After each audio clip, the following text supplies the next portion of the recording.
Hello, everyone, and welcome to this bonus episode of Independent Thought. My name is Desmond Price. For today's bonus episode, I am joined by Drew Turner. He has come on to talk with us about a story, a follow up to a story that I did earlier in season 4 of my podcast, where I spoke about the Boy Scouts of America and the over 80,000 allegations of sexual abuse that's been laid against them and members of their organization. So Drew has come on a little bit here to talk about his experience with that organization and his experience in dealing with his own abuse that he experienced, like while a member of the Boy Scouts. So first, I want to thank Drew for coming on here today. How are you doing today, sir? I'm doing good. Good, good. Yeah, I know that when I covered this story, a few months back, you had reached out to me and told me that there was a few different parts of the story that I kind of, wasn't able to fit into the story, or that I, left out, not intentionally, but just I didn't put together all the different nuances into the story that probably should have been there. So I want to touch on a few of those things first and foremost. One of the things that I did not put into the story, but I want you to talk about now is the involvement of the government and of the church and how it related to the Boy Scouts of America and the cover up that went on. Well, Boy Scouts have always used charter organizations.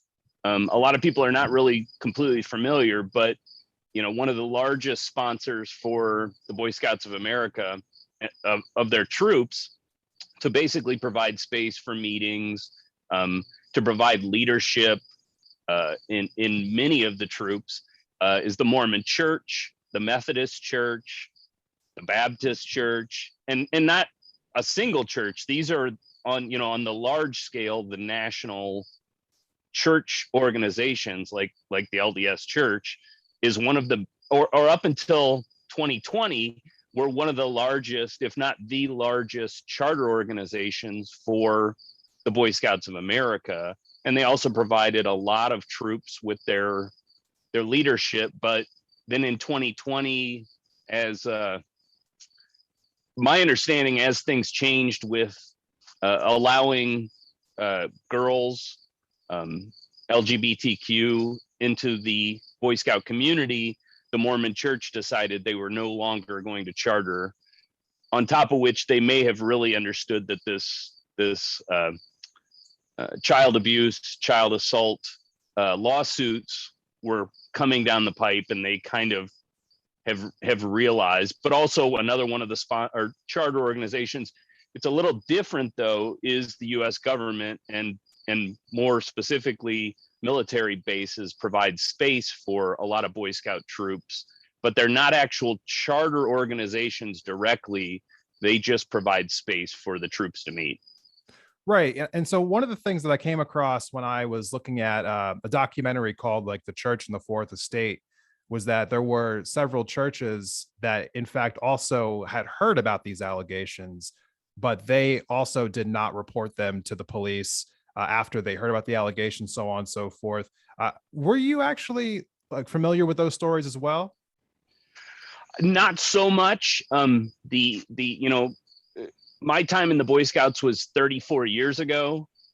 I don't even remember what our troops charter organization was, because there were several troops in the area and they were each chartered by different church groups. So I don't even remember who our charter was, but until recently, I didn't know that there had been a lot of cover-ups to happen. In fact, I didn't know to the extent of how bad this really was until this lawsuit really started. Right. And so that's kind of like what I want to talk to you about more directly now. I know that you are directly involved with the lawsuit that is pending against the Boy Scouts of America. So I want to talk to you about that, because when I came across this story, this was the end of June or beginning of the July. That was the first time I had ever heard about this. It was I came to under the assumption that the settlement had already been reached, because that was the headline that I had read in the Associated Press, which was Right. Boy Scouts of America reaches settlement to the tune of $850 million with the defendants. So tell me a little bit about that, because that was something that you particularly reached out to me about, because you were saying that the media was misinterpreting that. So tell us a little bit more about what is going on, since you are directly involved. I mean, I think some of the media had misinterpreted, and some didn't make it clear that when they used the phrase settlement, they'd skip the word proposed, because that would be a little more accurate in this, that it's a proposed settlement. They're now on the fifth version of the plan, because this is not a typical civil lawsuit, right? This is not your, claimants go to court, have their time speaking about what happened, provide whatever evidence, then, plaintiffs, defendants basically represent themselves, judge and jury, in some cases, hear it, decide, and you move on. This is a bankruptcy. So a couple of years ago, there was several hundred in a lawsuit going forward toward the Boy Scouts. And I think they realized that it was much bigger. It was probably going to expand. So instead of continuing on with your regular civil lawsuit, they went into Chapter 11 as a reorganization. This has also been similar. Purdue Pharma did something very similar recently, to kind of knock down their liability. Right. The average, with sexual assault, especially with child sexual abuse, the average settlement in a civil case is between $1 and $2 million to a plaintiff. So if you looked at that sort of liability, and then you add in 82,586, I think, plaintiffs right now, you're looking at about $100 billion would be the liability. But yet, during Plan 4, which was the one that when you started reporting on this, there was 850 million. But the proposed liability would be 100 billion. Right. And again, these are still proposals. It's since changed since since your reporting. They're now at, I think, 1.8 billion, because the Church of Latter-day Saints, the Mormon Church, has come in and offered 250 million to be released from liability. Hartford, the insurance company, has moved up to 700 and something million. And so right now on the table for all plaintiffs, or as were deemed by the court's creditors or claimants, is I think it's a little over 1.8 billion with everything. And this doesn't even touch on any other church groups, that had thousands of cases that they may have liability. This doesn't touch on, any of the Moose Club and the, American Legion and any others that charter. And so it's still kind of really up in the air about where this is going to go. But at some point soon, they're going to have to get this voted on, and they have to actually get a vote, and they have to get 2/3 of those people involved in the lawsuit to say yes, or they won't restructure and reorganize and come out of bankruptcy. Right. And that's another thing I wanted to talk to you about, was because, not only are they able to kind of skate liability, or it seems they're trying to, by, going down this path by filing for Chapter 11 versus Chapter 7, which would dissolve them completely.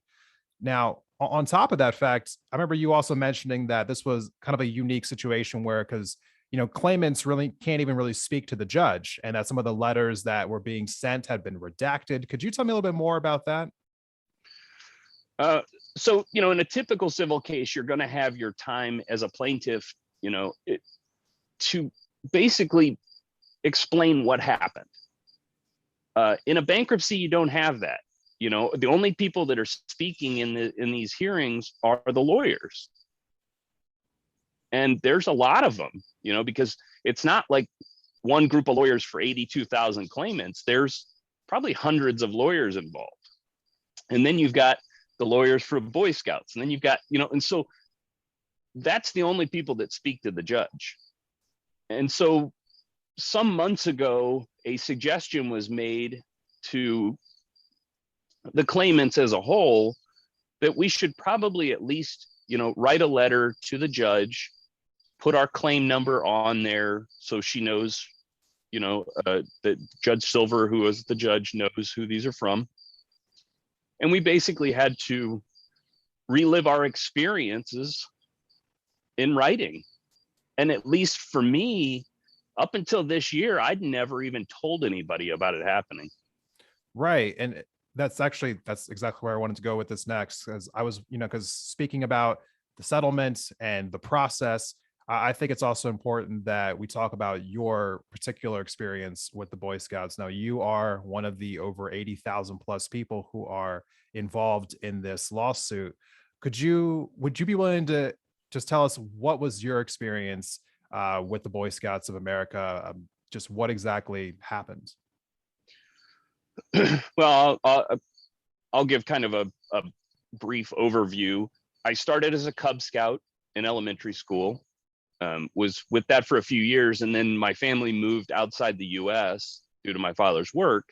And when we came back, I was too old for Cub Scouts. Most of my friends had moved on.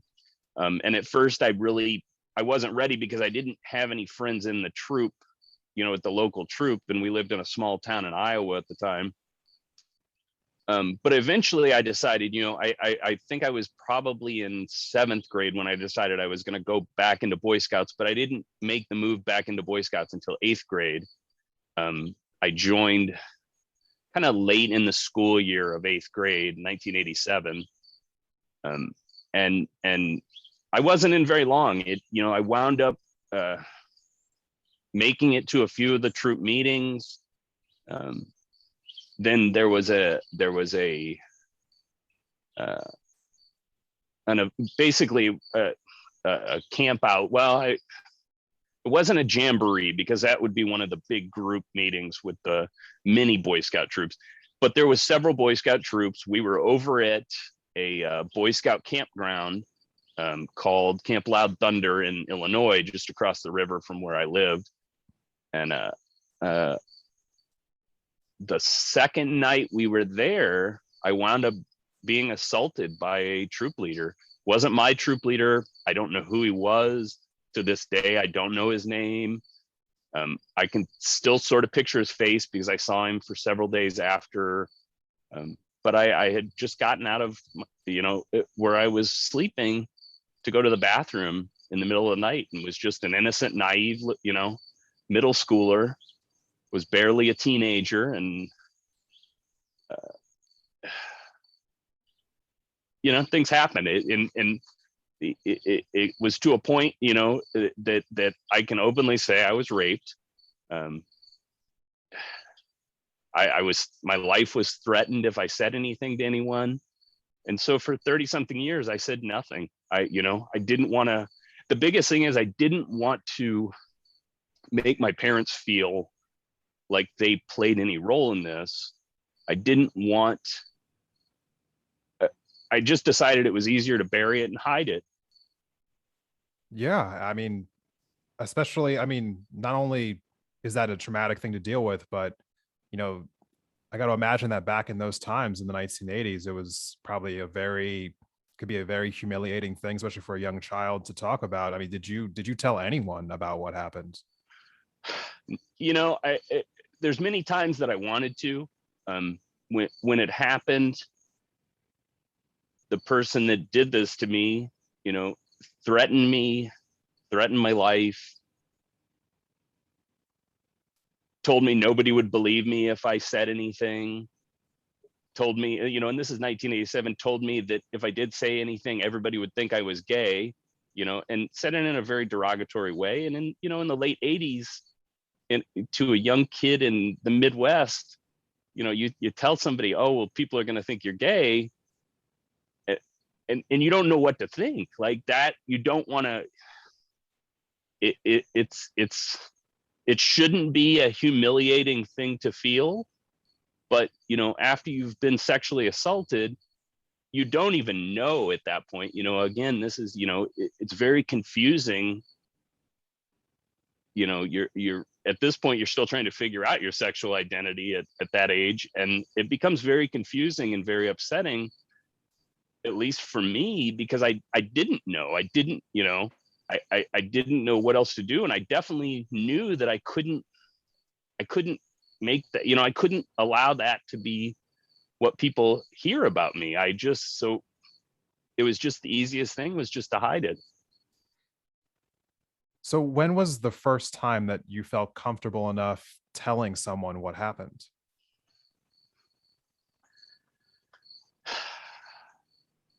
In the past year or so, and it was my wife.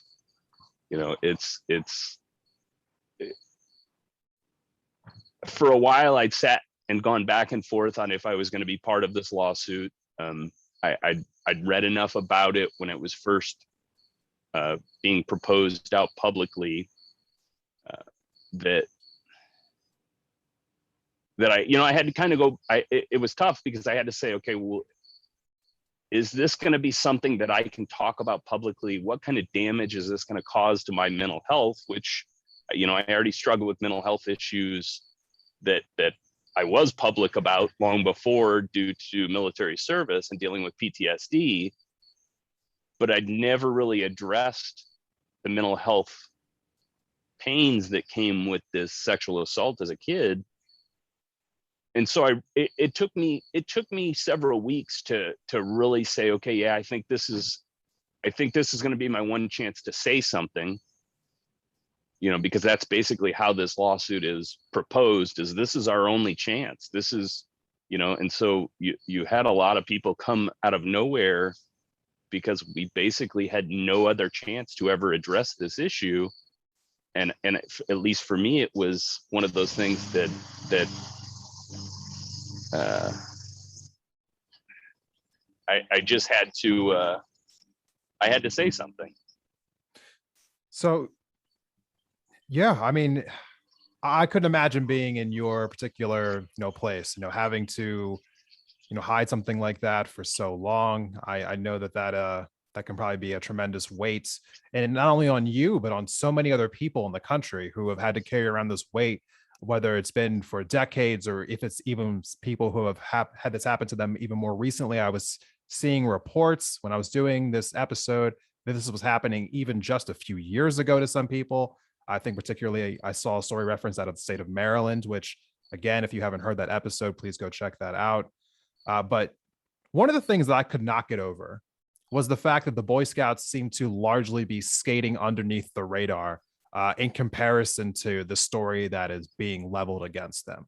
I know just in the last decade, we've seen people like, Harvey Weinstein, Larry Nassar, and even more recently, even this week with R. Kelly, being painted as the predators that they are and essentially being canceled. They are now, everyone kind of knows what they are and what they've done. And society as a whole has, just deemed them, like what they are. And I feel as though the Boy Scouts are not being painted in that picture. I openly think that this organization should be dissolved completely and that they should never again be able to exist given what they have allowed to happen, especially after they knew about it. And that goes in with the perversion files that, again, were covered in the episode. But I know that when we spoke about this before, you kind of felt a little bit differently than I did. So could you just tell me a little bit about how you feel on this subject? My concerns is that scouting is always going to exist. Boy Scouts of America aren't the only scouting group in the world. They're one of them. They're probably the largest, but there's many different scouting groups. And my concern is if the BSA ceases to exist and all these groups go into another, let's say, more religious, more church focused group that doesn't have eyes on them and hasn't gone through any kind of situation like this, that we run the risk that the predators and others get back into the scouting situation and we go through this all over again. Whereas with the BSA existing, and I fully understand, and I'm not 100% on this, because I also have feelings that for scouting to exist, you run the risk that kids are going to be assaulted and abused. But I think the risks are lowered when you've got an organization that's put in the spotlight like this. Do I think they're going to be perfect? Do I think there's going to be any perfect situation? It's not going to happen. There's just, I think families need to be way more involved in the situation and not just send the kids off. Like, they really need to know what's happening. And if you can't do that, I would not suggest anybody having their kids in scouting. You know, That's a fair point. I mean, I think that's the goal of this whole thing right now, is just extra transparency, extra information, shining a light on this story, which is not getting enough attention right now in our national discourse. You know, the one thing that I want to ask you as we're kind of wrapping up here is, what is one takeaway in particular that you would like other people to have in regards to something that something you've learned throughout this entire process? you know, for any kids that might watch this, I would definitely say, don't hide if something happens. You're not going to protect your family, your parents, your siblings by covering it up. You're just going to cause more mental health issues for yourself long term.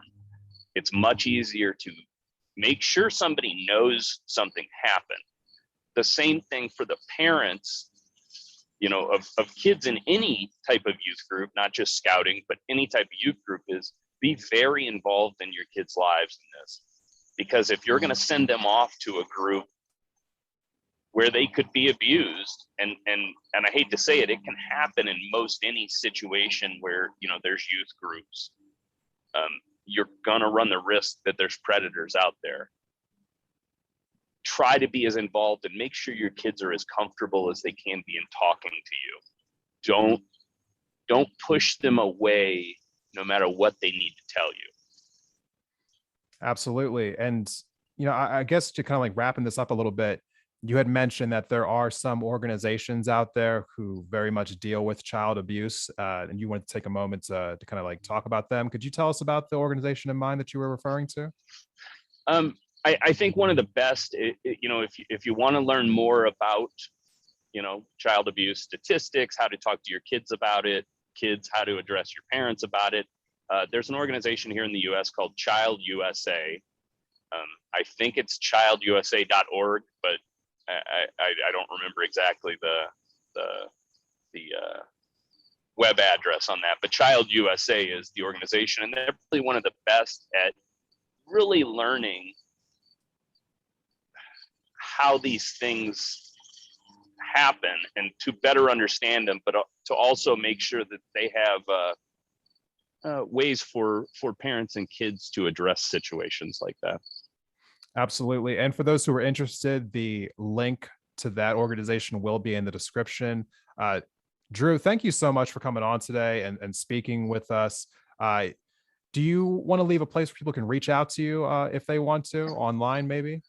The easiest way to find me is if you're on Twitter, I'm at Drew Turner 73 on Twitter. That's the simplest way to find me. I'm generally reachable most every day on there. All right. Thank you so much again for coming on today and talking about this subject with us, giving us some extra information about the lawsuit and how it's pending and the information with the Boy Scouts. For those who are interested, I covered this subject on my podcast a few months ago. It was the first episode of season 4. In that episode, there are several sources to the information that I reference in the episode that will be in the episode description of that episode. If you would, please share this episode with people, because more people need to know what is going on with the Boy Scouts. So please share this on social media. Leave a comment below. Let us know what you thought about this conversation. And Drew, one last time, thank you again for coming on. Really appreciate it. All right, everyone. We'll see you in the next episode. Thank you.